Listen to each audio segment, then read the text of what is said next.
자, 그러면 발달부터 보도록 하시겠습니다. 자, 먼저 발달의 개념과 원리 간단하게 보시고 지나가겠습니다. 뭐 이건 쉬우니까 다 아시겠지만 그래도 발달 들어가면서 여기부터 쭉 훑어보도록 할게요. 자, 발달이라고 하면 성장, 성숙, 학습의 개념을 같이 포함한다. 이렇게 보실 수가 있습니다. 그렇죠? 발달이라고 했을 때는 이 세 가지를 다 포함하는 겁니다. 자, 성장이라고 하는 것은 양적 증가와 변화하고 관련성이 있어요. 성장은 신체적, 생리적, 양적인 변화, 키가 크고 뭐 이런 것들. 그 다음에 성숙이라고 하는 것은 기능의 변화입니다. 자, 그래서 보시면은 성장은 양적 증가, 양적 증가고 성숙은 기능의 변화를 의미하는 거죠. 운동 기능, 감각 기능 이런 기능의 변화를 의미하고 있는 것입니다. 그리고 이제 학습에 의한 변화, 의도적인 행동 변화죠. 이제 뭔가 연습해서 잘하게 되는 거, 학습에 의한 그런 행동 변화. 그래서 성장, 성숙, 학습 이 세 가지를 같이 포함하는 개념이 발달이다. 이렇게 생각하시면 되겠습니다. 발달의 개념은 이 세 가지를 같이 포함하는 거고요. 자, 발달의 원리를 보실게요. 자, 발달은 유전과 환경의 상호작용이다. 유전과 환경이 유전을 강하게 이제 얘기하는 학자들도 있고 환경을 강하게 얘기하는 학자들도 있지만 상호작용이다. 이렇게 보시면 되겠습니다. 그리고 발달은 그냥 막 일어나는 게 아니라 일정한 방향과 순서가 있다. 이 점을 기억해 주시고요. 자, 방향과 순서 보시면 세분화 발달이에요. 뭐냐면 점점점 큰 것부터 발달하고 점점점점 미세하게. 그래서 이렇게 막 몸 크게 움직이는 거가 먼저 발달하고 그 다음에 이제 뭐 가위질하는 거라든가 이런 것들은 이제 나중에 발달하잖아요. 대근육보다는 소근육이 나중에 발달합니다. 세분화 발달, 그 다음에 두미 발달, 근원 발달. 두미 발달은 머리부터 발 쪽으로, 그렇죠? 근원 발달은 뭔가 이제 중심에서부터 바깥쪽으로 뭐 이런 식으로 발달하는 것을 의미합니다. 그 다음에 발달은 연속적이고 점진적이다 이렇게 볼 수가 있고요. 이렇게 딱딱딱딱 끊긴다기보다는 조금 연속적으로 점진적으로 이렇게 이루어진다 이렇게 볼 수가 있고, 그다음에 발달은 결정적인 시기나 민감한 시기가 있는 거죠. 뭐 로렌츠의 실험 뭐 이런 것들을 봤을 때 그죠, 각인 이론 이런 것들도 있잖아요. 그래서 그 시기를 딱 넘기면은 안 되는 거 이런 것들도 있고 꼭 그 시기에 뭔가를 배워야 되는 거 이런 것들이 있는 거죠. 그래서 유아교육이 또 중요합니다. 자, 그 다음에 발달은 각 영역이 통합적으로 이루어진다는 것이죠. 그래서 신체 발달하는 아이들이 언어도 발달하고 보통 그다음에 신체와 언어 발달하는 아이들이 또 이제 사회성 발달도 이루어지고 뭐 이렇게 되는 거죠. 그래서 다 연결되어 있고 통합적으로 전체적으로 발달이 이루어진다 이렇게 볼 수가 있습니다. 그리고 발달은 또 개인차가 있습니다. 물론 이제 계절 같은 경우에 이제 발달 스케줄표도 만들고 이렇게 했지만 그래도 이제 그 발달 스케줄표가 꼭 그대로 되는 것은 아니고 개인차가 있다 이런 점을 염두에 두셔야 되겠습니다. 그래서 이제 교사들이 뭔가 얘기하는데 선생님이 얘기하거나 부모님이 얘기하는 거 예문이 이렇게 나오잖아요. 그게 이제 발달에 관해서 막 얘기하는데 뭔가 틀린 게 있으면 요 원칙을 딱 염두에 두고 틀린 거를 골라내셔야 되겠습니다. 자, 그래서 분명히 이제 기초적인 거지만 한번 다시 볼 필요가 있었습니다. 자, 그럼 이제 성숙주의부터 보도록 하시겠습니다. 성숙주의 물론 홀도 있지만은 홀의 이론을 더 발전시켜서 그래도 이제 좀 성숙주의 이론이다 할 때 먼저 얘기하는 사람은 게젤이죠. 성숙주의 이론은 이제 진화론적인 입장에서 서 있는 그런 이론입니다. 자, 게젤은 성숙이란 용어를 사용하고 있어요. 성숙이라는 용어를 사용해서 아동의 성장과 발달이 유전적으로 결정되는 것이다 이렇게 설명을 하고 있습니다. 그래서 뭔가 자연 발달 아까 제가 진화론적인 입장이라고 말씀드렸습니다. 유전적, 자연적인 성숙 이런 것들을 강조하고 있습니다. 자, 그래서 게젤이 얘기한 것 중에 가장 핵심이 되는 용어들이 있죠. 준비도, 표준행동 목록 이런 것들이 있습니다. 준비도라고 하는 거. 자, 이런 이제 용어들은 기억을 해두셔야 되겠죠. 준비도라고 하는 것은 유아가 준비될 때까지 기다려야 한다는 거죠. 지나친 뭐 얘들 빨리빨리 글씨 배워라, 빨리빨리 뭘 해라 이러는 게 아니고 그죠. 유아가 준비될 때까지 기다려야 한다라고 하는 준비도 개념을 제시했고, 이 준비도 개념을 중심으로 해서 유아의 발달 수준에 대한 기준을 제시한 게 표준행동 목록이에요. 그래서 어떤 지침을 개발을 딱 했습니다. 표준행동 목록 이것도 기억을 좀 해주시고요. 자, 인간 발달의 기본 원리, 요거 이제 기초적인 건 아까 조금 보긴 봤지만 게젤이 얘기한 거 중심으로 다시 좀 정리를 해보면 발달 방향의 원리를 이야기하고 있습니다. 두미 발달과 근원 발달, 머리부터 밑으로, 그 다음에 여기 중간에서부터 이제 바깥쪽으로 이런 식으로 발달하는 두미 발달, 근원 발달의 특징이 있고요. 자, 그 다음에 상호적 교류의 원리가 있습니다. 상호적 교류의 원리.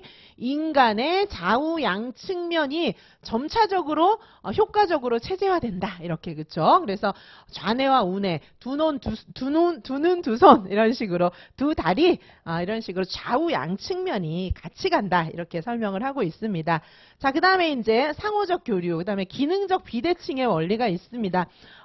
이제 그죠? 목 경직 반사 뭐 이런 것처럼 그쵸? 이게 이렇게 애들이 이제 한쪽으로만 이렇게 돌리고 뭐 이런 기능을 이제 예를 드는데, 그래서 기능적 비대칭의 원리, 구조는 대칭이지만 그렇죠, 머리가 이쪽 이렇게 똑같이 우리가 이렇게 반으로 나눠 볼 수 있지만 경직 목반사 이런 것처럼 이렇게 애가 계속 이쪽으로만 이렇게 하려고 하는 거죠. 반대쪽으로는 잘 안 하고 그렇죠. 자, 그래서 어느 한쪽이 우세하게 발달한다는 것입니다. 자기 규제의 원리는 어떤 거죠? 인간이 성장함에 있어서 스스로 단계에 맞게 자기를 조절해 나가요. 자기 규제의 원리 때문에 너무 애를 막 그렇게 인위적으로 끌려고 하면 안 되는 거죠. 그럼 오히려 역효과가 나는 거예요. 자, 그래서 자기 규제의 원리에 따라서 자기 스스로 자신의 단계에 맞게 스스로 자신의 발달을 조절하고 완급을 조절할 수 있는 그런 능력이 있다. 이렇게 볼 수가 있겠습니다. 자, 그 다음에 이제 발달 스케줄에 대해서 또 자세히 얘기했어요. 게젤은 발달 스케줄 검사, 많은 이제 유아들을 샘플로 해가지고 이런 발달 스케줄 검사를 고안을 했습니다. 그래서 아이들에 따라서 얘가 조금 발달이 빠른가 늦은가 이런 것들을 볼 수 있는 것이 발달 스케줄 검사라고 볼 수가 있습니다. 발달 스케줄. 자, 그래서 발달 스케줄 검사는 4가지 영역의 검사로 이루어져 있습니다. 운동 기능, 적응 행동, 언어 행동, 사회적 행동 이렇게 4가지로 이루어져 있습니다. 자, 그래서 아이들이 얼마나 이제 사회성이 있는지, 그리고 이제 낯선 상황이나 좀 새로운 상황에서 어떻게 적응하는지, 그다음에 그쵸, 언어 듣고 말하고 이런 언어적인 거, 그다음에 이제 몸을 움직이는 운동 기능. 그렇게 해서 이 4가지 영역, 운동, 적응, 언어, 사회적 행동 이렇게 해서 4가지 영역의 발달을 체크해서 발달 지수, DQ, 발달 지수를 내보는 걸로 IQ처럼 그렇죠? 이렇게 발달 스케줄 검사를 고안했다. 이렇게 보시면 되겠습니다. 게젤의 굉장히 중요한 용어는 준비도, 표준행동, 목록 이렇게 기억을 해주시고요.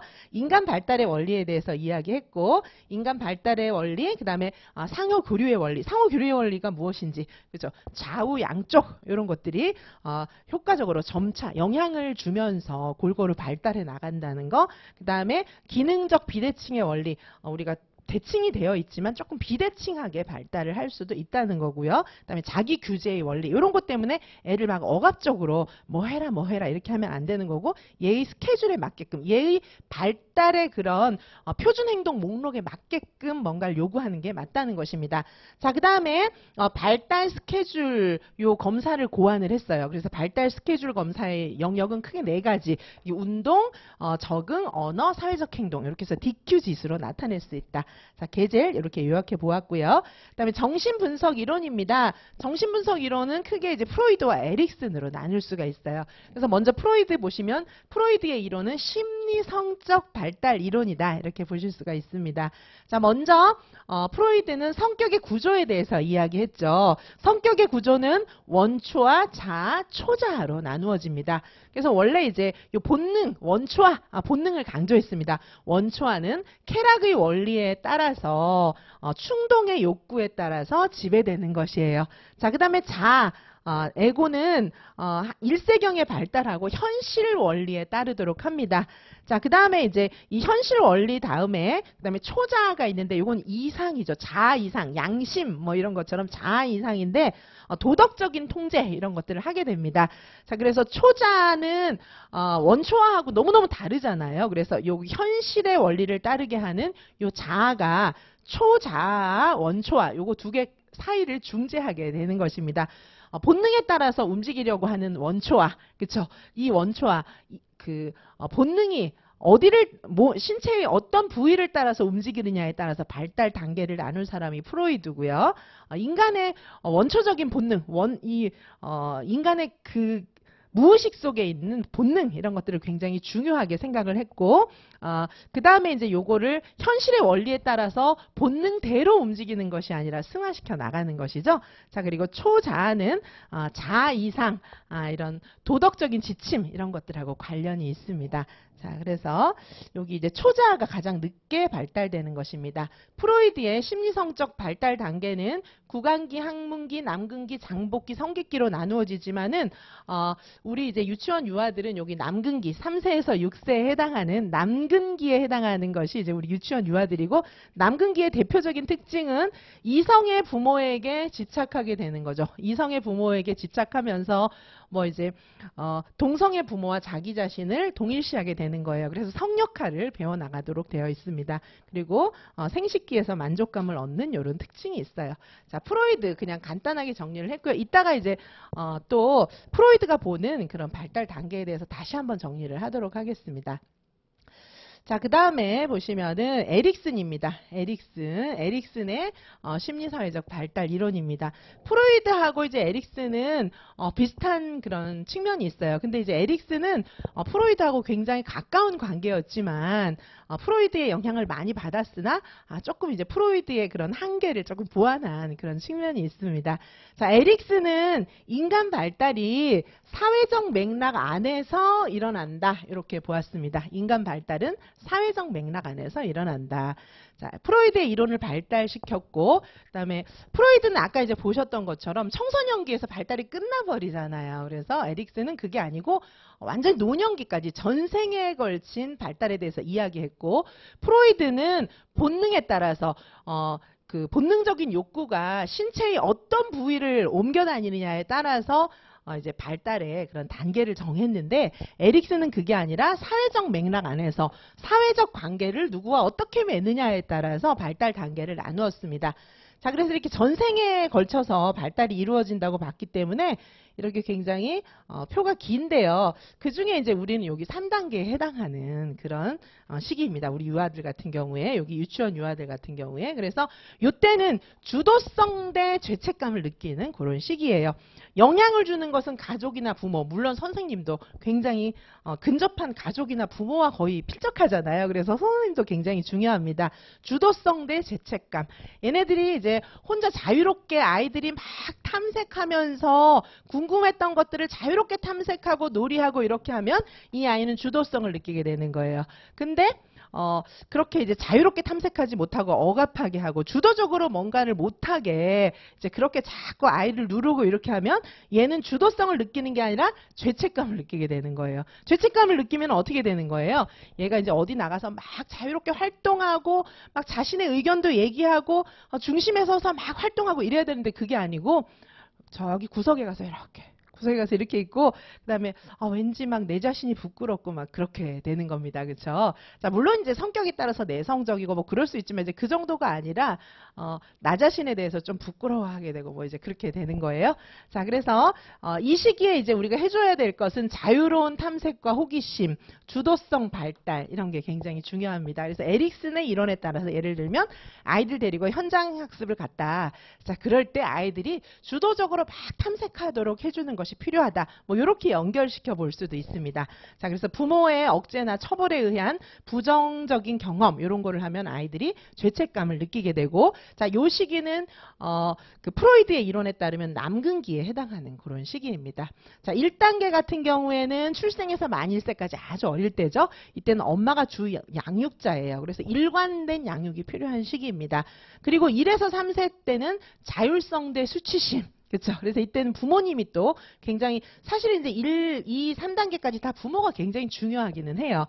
자, 이때 자신의 행동을 스스로 통제하는 경험이 필요해요. 자유로운 선택 필요합니다. 물론 이 3단계하고는 조금 다르지만 이때도 아이를 너무 억압하면 안 되겠죠. 그렇죠. 그래서 이 시기는 이제 프로이드에 따르면 학문기에 해당하는 시기입니다. 그래서 이 시기에도 아이들한테 좀 자유로움을 주고 이렇게 해야 아이들이 자율적으로 뭔가를 할 수 있는 아이가 되는데, 그렇지 않으면 굉장히 이제 2단계, 3단계에서 잘못되면 수치스럽고 그죠? 굉장히 소극적이고 뭐 이런 아이로 커간다는 얘기죠. 우리는 보통 여기 3단계 주도성 대 죄책감 요 시기를 좀 잘 정리를 해주시기 바라겠습니다. 그리고 이제 4단계 초등학생 시기 정도 돼요. 근데 7세반 아이들 같은 경우에는 여기 이제 4단계에 돌입한 아이도 있을 수가 있습니다. 근면성 대 열등감. 이거는 뭐냐면 뭔가 자기가 하고 싶은 일을 거기에 몰입해서 열심히 하게 해줘야 돼요. 사실은 놀이 같은 경우에도 몰입하게 해주는 거잖아요. 그렇게 이것저것 하고 싶은 많은 일들에 깊이 몰입해서 열심히 이제 그런 경험을 쌓아 나가게 되면 이 아이들은 사회적, 지적, 신체적 기술을 배우고 익히는 거예요. 그러면서 그 과정에서 근면성을 획득하게 됩니다. 그렇지 않으면 역시 나는 부족해 막 이런 열등감을 느끼게 되는 거예요. 그렇죠? 겸손한 거하고는 좀 다르죠. 열등감을 느끼게 됩니다. 자, 요때는 프로이드에 의하면 잠복기입니다. 자, 그리고 그 이후에는 이제 청소년기, 그렇죠? 이때 이제 정체성 대 역할 혼미, 그다음에 청년기, 그리고 이제 성년기, 노년기 이렇게 구분을 해 두었습니다. 자, 그래서 우리는 일단은 요 3단계는 좀 자세히 알아놓도록 하시고요. 구체적으로 알아놓도록 하시고 요 1, 2, 3, 4단계까지는 한번 좀 눈여겨서 봐주시면 좋겠습니다. 그렇죠?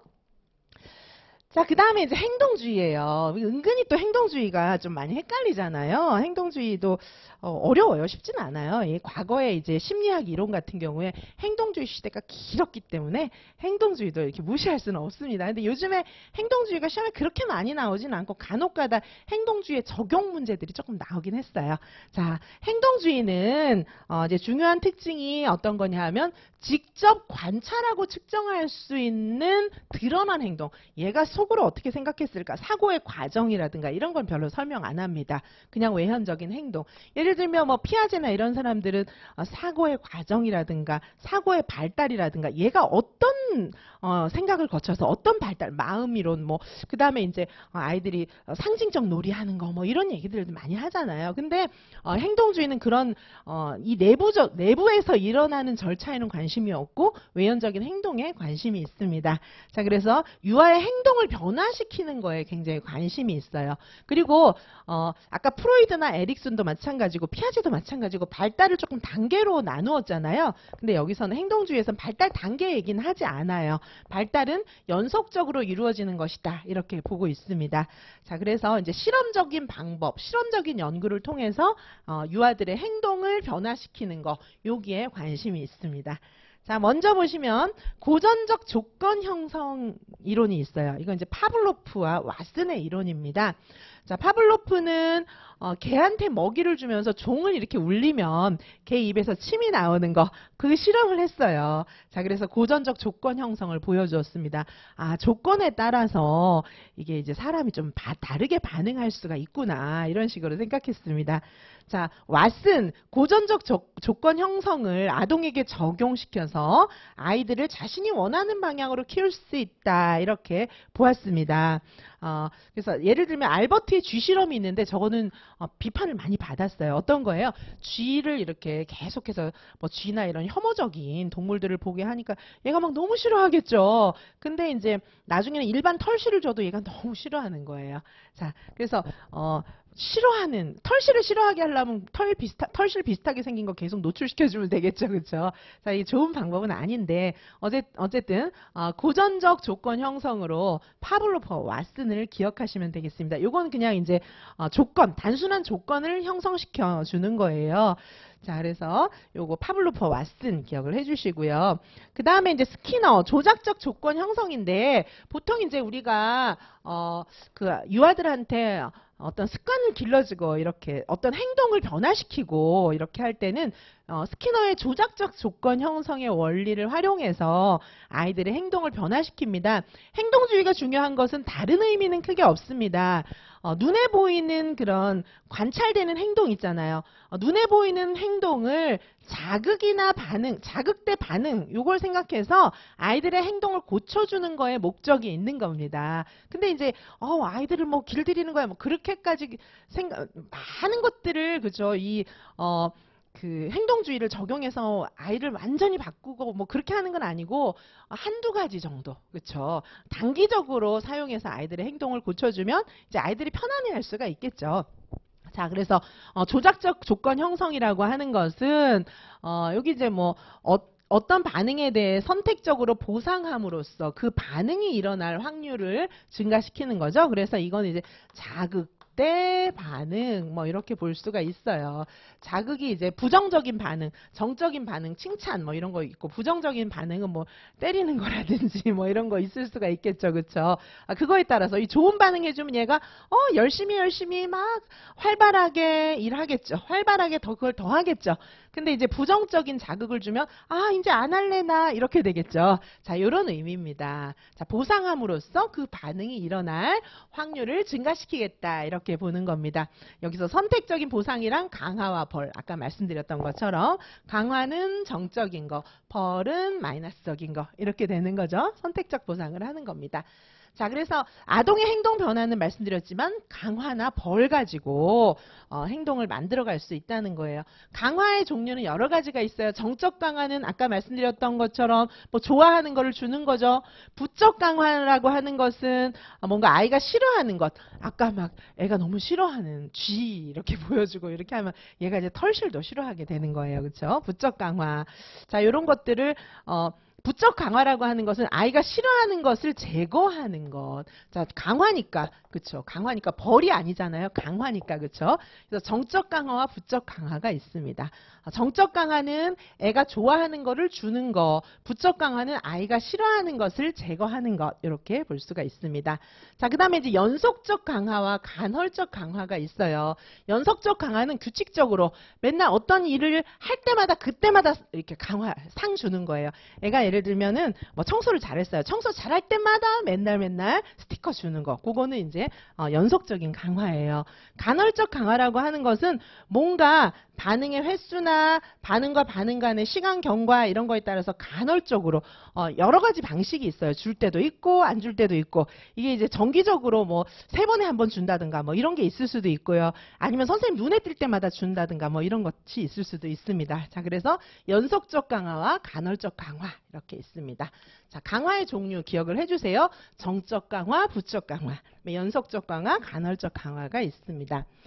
자, 그 다음에 벌의 종류도 두 가지가 있어요. 수요성 벌, 제거성 벌이 있습니다.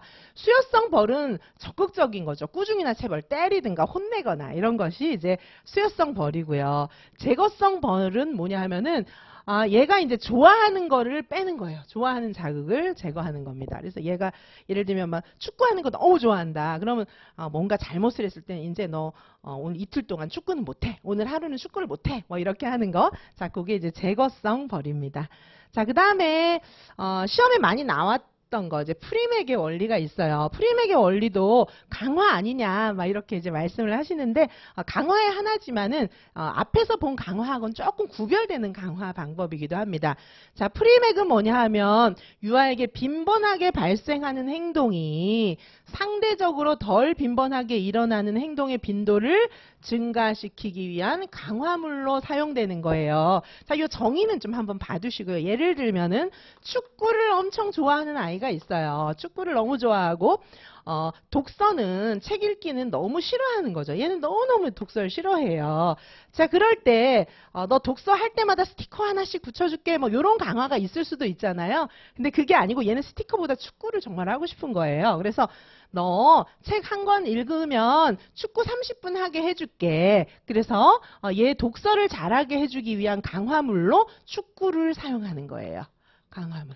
자, 그럼 얘는 민우는 독서를 하기 싫어하는데 얘는 축구를 되게 좋아해요. 그러면 축구가 강화물이래요. 이게 프리맥의 원리예요. 근데 예를 들면 민정이는 축구 너무 싫어해요. 책 읽기는 여전히 싫어하지만, 민정이도 책 읽기를 싫어하지만 독서 습관을 길러주기 위해서 얘한테 그러면 너 책 한 권 읽을 때마다 축구 30분 하게 해줄게 이러면 얘는 책을 더 안 읽을 거예요. 그렇죠? 그게 아니고 예를 들면 민정이는 뭘 좋아한다고 할까요? 뭐 이게 성 역할에 대한 고정인가요? 자, 그냥 예로 생각해 주십시오. 자, 얘는 이제 인형놀이를 좋아해요. 자, 인형놀이를 좋아하는데 자, 독서 습관을 이제 길러주기 위해서 독서를 안 하니까 너는 독서 책을 한 권 읽으면 인형놀이 30분 하게 해줄게. 이렇게 강화물로 쓰는 거죠. 자, 그럼 어떻습니까? 민우와 민정이에게 아까 스티커 하나씩 주는 거는 똑같이 같이 강화물을 쓰는 거잖아요. 근데 민우하고 민정이는 정말 좋아하는 게 조금 달라요. 그래서 프리맥의 원리를 사용할 때는 이 아이들한테 맞춤식 강화물을 제공해 줄 수가 있습니다. 자, 프리맥의 원리 기억을 해주세요. 강화의 일종이긴 하지만 구별되는 강화예요. 각자에게 맞춤형 강화물을 제시해 줄 수 있다는 굉장히 중요한 특징이 있습니다. 자, 프리맥의 원리이고요. 자, 그 다음에 이제 다른 기타 적용이 있습니다. 조성, 조형 있어요. 요거는 강화물을 이용해서 목표 행동을 점진적으로 형성하는 기법이에요. 어떻게 하는 겁니까? 강화물을 처음에는 이제 좀 강하게 세게 주는 거예요. 그러다가 얘가 조금 잘해지면 점점 줄이는 겁니다. 그래서 예를 들면 이런 거예요. 이제 발음을 똑바로 잘 못하는 아이가 있을 수가 있잖아요. 발음을 제대로 못하는 아이가 있는데 처음에 얘가 조금 발음 잘하면은 잘했어 하면서 막 무조건 박수 쳐주고 상 주고 막 그러는 거예요. 근데 이제 어느 정도 얘가 숙달이 돼서 잘하면 그 다음에는 그 정도 잘해서는 반응을 안 하는 겁니다. 그러다가 진짜 잘했을 때 스티커 주는 거예요. 아시겠죠? 그쵸? 자, 요게 이제 조성이고요. 자, 그 다음에 이제 행동수정이 또 있습니다. 행동수정. 행동수정은 크게 이제 두 가지로 볼 수 있어요. 소거와 차별 강화가 있습니다. 소거는 어떤 거예요? 막 애가 떼쓰고 울고 막 이러는 아이인데, 선생님이 예를 들면 애가 막 떼쓰고 올 때마다 이제 너무 힘드니까 그래 알았어 선생님이 해줄게 이러면 얘는 자기 뜻대로 안 되는 거 있으면 무조건 떼쓰겠죠. 잘못된 거예요. 그렇죠? 걔를 오히려 강화시키는 거예요. 근데 이제 행동 수정을 해주기 위해서는 아이가 막 떼쓸 때 속어 선생님이 전혀 반응하지 않는 거예요. 그러다가 떼쓰지 않고 선생님 뭐 주세요 이렇게 말하면 그때사 너무 잘한다 막 이렇게 하는 거 그게 차별 강화예요. 속어는 전혀 반응하지 않는 거. 속어는 여기 이제 저는 책에 있는 그런 용어를 정리해 두었고요. 조금 알기 쉽게 설명을 해드리면 속어는 무반응 반응하지 않는 거 무반응 왜 그래? 혼내는 것도 반응이에요, 사실은. 그게 아니라 아무 반응을 안 하는 거. 그게 속어. 차별 강화는 얘가 막 뗐을 때는 선생님이 무반응하다가 뭔가 잘했을 때 강화를 해주는 거죠. 얘가 제대로 했을 때 선생님 저 이거 해주세요. 이렇게 똑바로 말로 했을 때 그때 잘했어. 이러고 딱 들어주는 거예요. 그럼 얘는 더 이상 때는 안 쓰고 말을 하게 되겠죠? 자, 그다음에 이제 체계적 둔감법. 이것도 이제 시험에 많이 나오죠. 이 용어를 꼭 기억해 주시고요. 체계적 둔감법의 정의도 기억을 해 주세요. 요새는 정의 쓰는 문제도 많이 나오니까요. 공포를 일으키는 자극에 점진적으로 노출시켜서 공포를 소거하는 방법입니다. 예를 들면 유치원에 등원하는 거 낯설어서 너무 싫어하는 아이가 있어요. 그럼 어떻게 하면 됩니까? 이제 엄마가 첫날은 끝까지 같이 등원해서 끝까지 같이 있어요. 그러다가 이제 그 다음 날은 아이하고 오전 활동만 하고 엄마는 가시고 그다음에 이제 그 다음 날은 이제 유치원 고 놀이실까지만 아이를 데려다주고 엄마는 가시고 그 다음에는 현관 앞에까지 따라갔다가 가시고 그 다음에는 이제 다른 엄마들하고 똑같은 장소에서 안녕하고 이제 아이가 유치원에 들어가게 해주는 그런 방법. 자, 이것이 체계적 둔감법입니다. 공포를 일으키는 자극에 점진적으로 노출시켜서 공포를 소거하는 방법입니다. 자, 이렇게 해서 우리 이제 앞에부터 이제 쭉 봤는데요. 그렇죠? 한번 쭉 다시 한번 리뷰를 해보고 잠시 쉬었다가 또 계속 할게요. 자, 정신분석 이론은 프로이드와 에릭슨이 있었습니다. 자, 프로이드는 성격의 구조를 원초와 초자로 보았습니다. 자, 프로이드의 심리성적 발달 단계는 구강기, 학문기, 남근기, 잠복기, 성기기로 나누어지는데 그 중에 우리 유치원 아이들은 남근기에 해당한다. 이렇게 보실 수가 있고요. 자, 그 다음에 이제 에릭슨이죠. 에릭슨의 심리사회적 발달 이론입니다. 에릭슨은 사회적 맥락 안에서 인간 발달이 일어난다 이렇게 보았고요. 자, 에릭슨은 이제 발달 단계를 이렇게 많이 총 8단계로 나누어 놨는데 우리 유치원 유아 남근기에 해당하는 프로이드의 남근기에 해당하는 우리 유치원 유아는 3단계 주도성 대 죄책감의 시기입니다. 자, 이때는 자유로운 탐색과 호기심을 통해서 주도성을 발전시켜 나갈 수 있도록 도와주는 것이 필요합니다. 자, 그 다음에 행동주의가 있었죠. 먼저 고전적 조건 형성 이론은 파블로프와 왓슨이 있었어요. 자, 그 다음에 스키너의 조작적 조건 형성이 있었습니다. 조작적 조건 형성이라고 하는 것은 강화와 벌을 통해서 아이들의 행동을 수정시켜 나가는 것을 의미하고 있는 것입니다. 행동의 변화라고 하는 것은 강화나 벌로서 바람직한 행동을 만들 수 있다. 이런 신념을 말하는 것이에요. 강화에는 정적 강화, 부적 강화, 연속 강화, 간헐적 강화가 있습니다. 자, 벌에는 수요성 벌과 제거성 벌이 있고, 그 다음에 이걸 적용한 원리가 또 프리맥의 원리가 있었습니다. 프리맥의 원리는 빈번하게 발생하는 행동이 상대적으로 덜 빈번하게 일어나는 행동에 빈도를 증가시키기 위한 강화물로 사용될 때 프리맥의 원리라고 합니다. 자, 그 다음에 적용 방법은 이런 행동주의를 적용할 수 있는 방법은 여러 가지가 있는데 첫 번째는 조성이 있었어요. 그쵸? 요거는 이제 강화를 이용해서 목표 행동을 점진적으로 형성해 나가는 기법이에요. 처음에는 할 때마다 보상해주고 이제 점점점 좀 더 이제 높은 수준이 도달할 때마다 보상을 해주는 거예요. 자, 그 다음에 이제 행동 수정 보시면 소거와 차별 강화가 있었습니다. 소거는 무반응, 차별 강화는 잘할 때만 반응하는 거. 자, 그 다음에 체계적 둔감법이 있었어요. 체계적 둔감법의 정의는 공포를 일으키는 자극에 점진적으로 노출시켜서 공포를 소거시키는 방법입니다. 자, 여기까지 보셨고요. 우리 좀 쉬었다가 반두라의 사회학습 이론부터 계속 보도록 하시겠습니다. 잠시 휴식하실게요.